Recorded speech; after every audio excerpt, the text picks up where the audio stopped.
What is in my tree? An original poem. What is in my tree? Such a great question.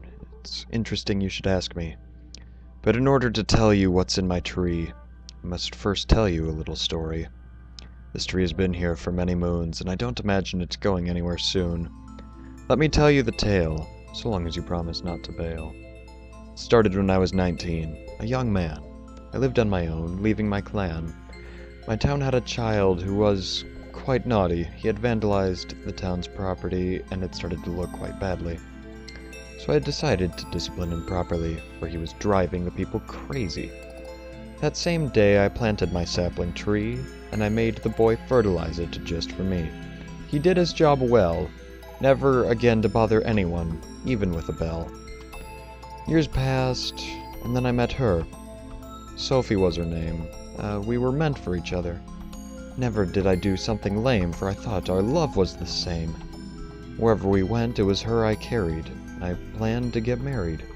We scratched our initials into that tree, but she secretly turned unfaithful. My heart broke. It was quite painful. So I let her go, and her lasting memory was kept within that tree. With my own money, that tree I bought. I was once a child, so innocent, and not the man I became. Later in time, in the middle of December, so long ago, yet I remember, the man outside frozen with no name. I invited him inside, away from his ember and close to my roaring flame. I noticed he was depressed, and I asked him what was the matter. My pen in my hand, paper on my thigh, and he looked at me, fear in his eye, and uttered a single word. Why? In his face I saw guilt, like he had seen many people wilt. Then I realized what was the matter. My analysis of his psyche would be of no help to this man who thought only of himself.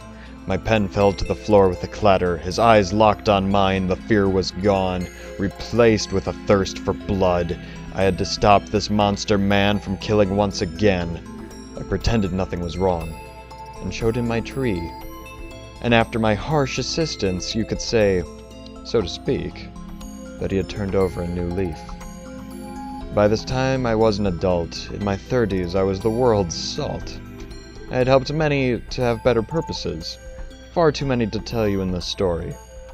And my tree had grown, the fastest and strongest of all the trees in the town's history.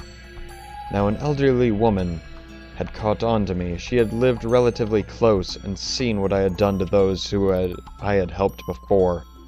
To make a long story short, I had to keep her quiet, so ever so silently I put her by the others. What others, you might inquire? I will tell you if the truth you desire, so long as you promise to visit me, and to see my tree. You asked what is in my tree. Well, it is a bit humorous. My fertilizer is best, the town is clueless. I guess that you could say that within my tree, there's more than one body.